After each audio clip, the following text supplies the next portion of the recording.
Spartacus was a Thracian gladiator who, along with the Gauls Crixus, Ennomus, Cactus and Gannicus, was one of the escaped slave leaders in the Third Servile War, a major slave uprising against the Roman Republic. Little is known about Spartacus beyond the events of the war, and surviving historical accounts are sometimes contradictory and may not always be reliable. However, all sources agree that he was a former gladiator and an accomplished military leader. This rebellion, interpreted by some as an example of oppressed people fighting for their freedom against a slave-owning oligarchy, has provided inspiration for many political thinkers, and has been featured in literature, television, and film. Although this is not contradicted by classical historians, no historical account mentions that the goal was to end slavery in the Republic. Nor do any of the actions of the rebel leaders, who themselves committed numerous atrocities, seem specifically aimed at ending slavery. Origins.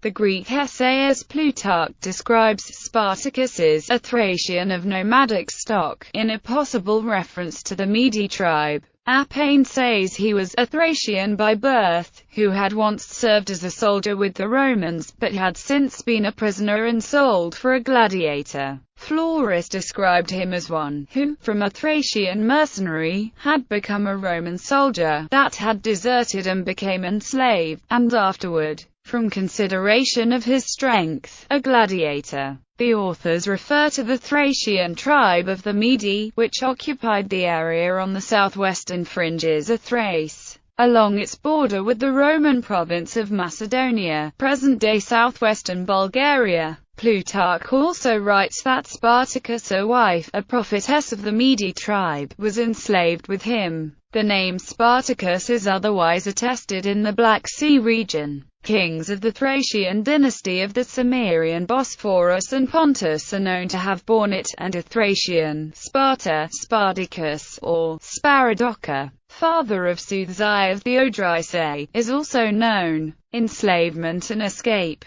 According to the differing sources and their interpretation, Spartacus either was an auxiliary from the Roman legions later condemned to slavery, or a captive taken by the legions. Spartacus was trained at the gladiatorial school near Capua belonging to Lentulus Spatiatus. He was a heavyweight gladiator called a murmelo. These fighters carried a big oblong shield, and used a sword with a broad, straight blade, about 18 inches long. In 73 BC, Spartacus was among the group of gladiators plotting an escape. About 70 slaves were part of the plot. Albeit being a small number, they seized kitchen implements, fought their way free from the school, and seized several wagons of gladiatorial weapons and armor. The escaped slaves defeated a small force sent after them, plundered the region surrounding Capua, recruited many other slaves into their ranks, and eventually retired to a more defensible position on Mount Vesuvius. Once free, the escaped gladiators chose Spartacus and 2 Gallic slaves, Crixus and Ennomus, as their leaders.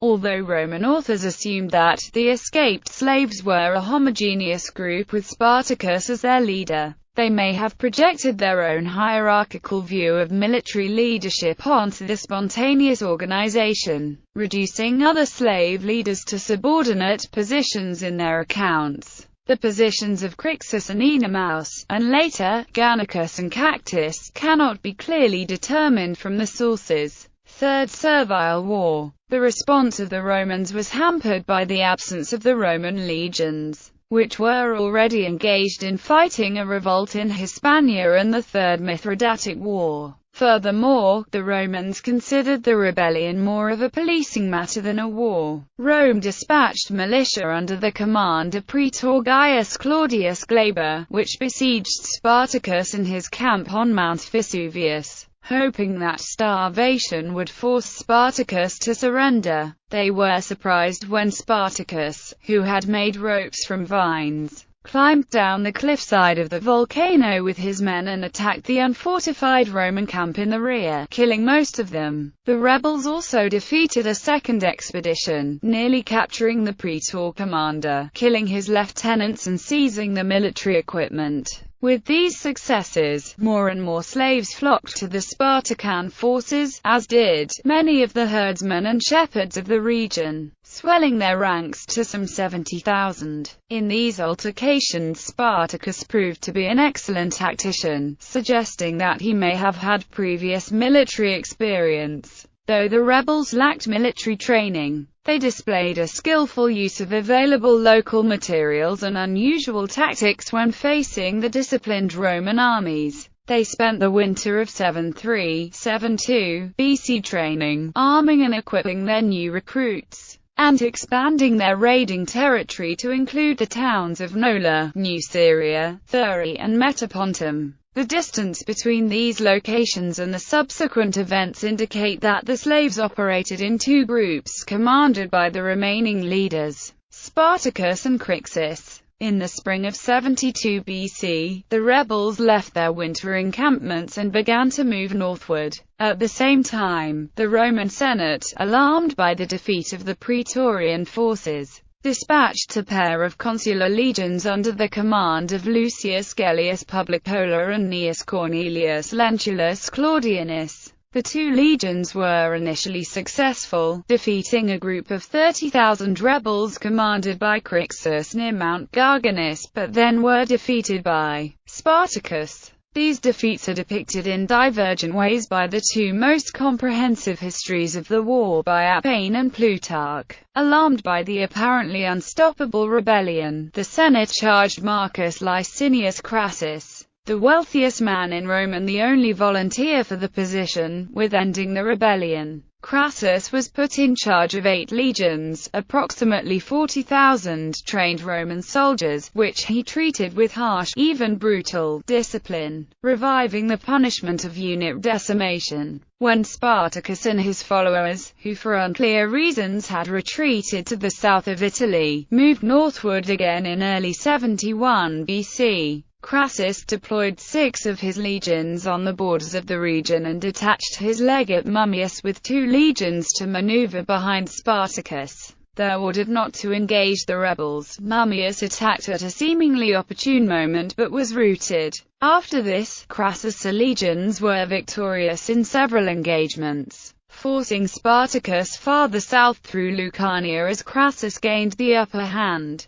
By the end of 71 BC, Spartacus was encamped in Rhegium, near the Strait of Messina. According to Plutarch, Spartacus made a bargain with Cilician pirates to transport him and some 2,000 of his men to Sicily, where he intended to incite a slave revolt and gather reinforcements. However, he was betrayed by the pirates, who took payment and then abandoned the rebels. Minor sources mention that there were some attempts at raft and shipbuilding by the rebels as a means to escape, but that Crassus took unspecified measures to ensure the rebels could not cross to Sicily, and their efforts were abandoned. Spartacus' forces then retreated toward Rhegium. Crassus' legions followed and upon arrival built fortifications across the isthmus at Rhegium, despite harassing raids from the rebels. The rebels were now under siege and cut off from their supplies. At this time, the legions of Pompey returned from Hispania and were ordered by the Senate to head south to aid Crassus.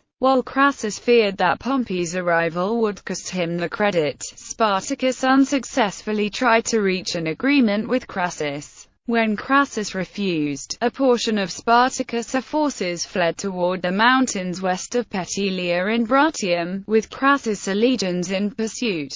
When the legions managed to catch a portion of the rebels separated from the main army, discipline among Spartacus' forces broke down as small groups were independently attacking the oncoming legions. Spartacus now turned his forces around and brought his entire strength to bear on the legions in a last stand, in which the rebels were routed completely, with the vast majority of them being killed on the battlefield. The final battle that saw the assumed defeat of Spartacus in 71 BC took place on the present territory of Senecia on the right bank of the river sail in the area that includes the border with Oliveto Citra up to those of Calabrito, near the village of Quaglietta, in High Seal Valley, which at that time was part of Lucania. In this area, since 1899, there have been finds of armor and swords of the Roman era. Plutarch, Appian and Florus all claim that Spartacus died during the battle, but Appian also reports that his body was never found. 6,000 survivors of the revolt captured by the legions of Crassus were crucified, lining the Appian Way from Rome to Capua. Objectives. Classical historians were divided as to what the motives of Spartacus were. None of Spartacus' actions overtly suggest that he aimed at reforming Roman society or abolishing slavery. Plutarch writes that Spartacus wished to escape north into Cisalpine Gaul and disperse his men back to their homes. If escaping the Italian peninsula was indeed his goal, it is not clear why Spartacus turned south after defeating the legions commanded by the consuls Lucius Publicola and Gnaeus Claudianus, which left his force of clear passage over the Alps. Appian and Florus write that he intended to march on Rome itself. Appian also states that he later abandoned that goal, which might have been no more than a reflection of Roman fears.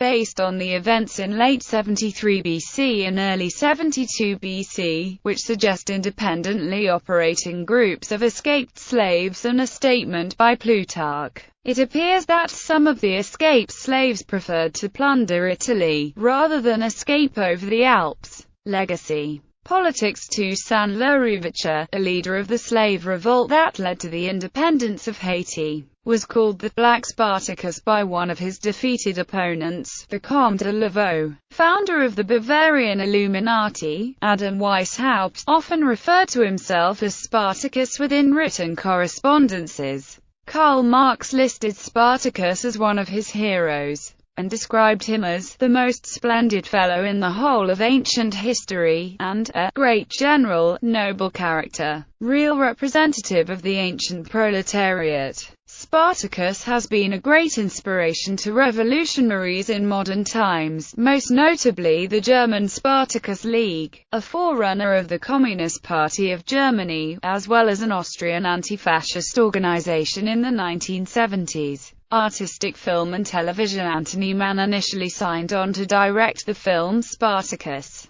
which was executive produced by and starred Kirk Douglas. The film was based on Howard Fast's novel Spartacus. After Mann and Douglas had a falling out over the style and content of the film, Mann was replaced by Stanley Kubrick. The phrase, "I am Spartacus," from this film has been referenced in a number of other films, television programs, and commercials. In 2004, Howard Fast's novel Spartacus was adapted as a made-for-TV movie by the USA Network, with Goran Visnich in the main role. One episode of 2007-2008 BBC's docudrama Heroes and Villains features Spartacus. The television series Spartacus, starring Andy Whitfield, and later Liam McIntyre, in the title role, aired on the Starz premium cable network from January 2010 to April 2013. Literature. Howard Fast wrote the historical novel Spartacus, the basis of the 1960 film directed by Stanley Kubrick and starring Kirk Douglas. Arthur Koestler wrote a novel about Spartacus called The Gladiators. The Scottish writer Lewis Grassic Gibbon wrote a novel Spartacus. The Italian writer Raffaello Giovanni wrote his historical novel Spartacus in 1874. His novel has been subsequently translated and published in many European countries. The German writer Bertolt Brecht wrote Spartacus, his second play, before 1920. It was later renamed Drums in the Night. The Latvian writer Andrzej Suppic in 1943 wrote the play Spartacus. The Polish writer Helena Rudnicka in 1951 wrote a novel, Uroczniały Spartakusa. The Reverend Elijah Kellogg's Spartacus to the Gladiators at Capua has been used effectively by school pupils to practice their oratory skills for ages. Amal Donkal, the Egyptian modern poet, wrote the last words of Spartacus. Max Gallo wrote the novel Les Romances, Spartacus, La Revolta des Esclaves, Libraire theme Fayard, 2006. Music. Love theme from Spartacus was a hit for composer Alex North and has become a jazz standard. Spartacus is a ballet, with a score by composer Aram Khachaturian. Australian composer Carl Vine wrote a short piano piece entitled Spartacus, from Red Blues. The German group Triumvirate released the album Spartacus in 1975. The UK band The Farm released the album Spartacus in 1991. Jeff Wayne released his musical retelling, Jeff Wayne's musical version of Spartacus in 1992. Sports. Numerous Bulgarian football clubs bear the name of Spartacus. The most popular are PFC Spartak Varna, PFC Spartak Pleven and FC Spartak Plovdiv. One of the oldest and the most popular football teams in Slovakia is Spartak Trnava. Russian sports clubs named FC Spartak, of which FC Spartak Moscow is the best known, and Spartak Sports Society, founded in 1921, are named in honor of Spartacus. The Spartakid was a Soviet bloc version of the Olympic Games. This name was also used for the mass gymnastics exhibition held every 5 years in Czechoslovakia. Video games in Age of Empires. Rise of Rome. Expansion of the Enemies of Rome. Spartacus. The campaign has the player fighting against Spartacus, or army that is attacking the town of the allied Romans. The player must protect the allies from the rebel army and kill all of Spartacus' troops, or fail the campaign. In Spartacus Legends, Spartacus appears as an endgame boss. The player plays as a rival gladiator and must defeat or kill Spartacus. Places. Spartacus Peak on Livingston Island in the South Shetland Islands. Bibliography. Classical authors. Appian. Civil Wars. Translated by J. Carter. Flores. Epitome of Roman History. Orosius. The 7 Books of History Against the Pagans. Translated by Roy J. DeFurry. Plutarch. Fall of the Roman Republic. Translated by R. Warner, with special emphasis placed on the life of Crassus and the life of Pompey. Sallust. Conspiracy of Catiline and the War of Jugurtha. Modern Historiography. Bradley, Keith R. Slavery and Rebellion in the Roman World, 140 BC to 70 BC. Bloomington, Indianapolis. Indiana University Press, 1989-1998. Chapter 5, The Slave War of Spartacus, pp. 83-101. Rubinson, Wolfgang Zeev. Spartacus: A Uprising and Soviet Historical Writing. Oxford, Oxbow Books, 1987. Spartacus, Film and History, edited by Martin M. Winkler. Oxford, Blackwell Publishers, 2007. Troe, M.J. Spartacus, The Myth and the Man. Stroud, United Kingdom. Sutton Publishing, 2006. Jenner, Michael. Spartacus. Eine Geschichte des Altertums nach den Legenden des Hygiene. 2 volumes. Paperback. Tricont Verlag, München 1979-1980. Volume 1, ISBN 978-3-88167-053-1. Volume 2, ISBN 978-3-88167-060-9. Plamen Pavlov, Stanimir Dimitrov, Spartak, Sinit Nadren Vatrakia, Spartacus, the Son of Ancient Thrace. Sophia, 2009, ISBN 978-954-378-024-2. Strauss, Barry. The Spartacus War. Simon & Schuster. ISBN 1-4165-3205-6.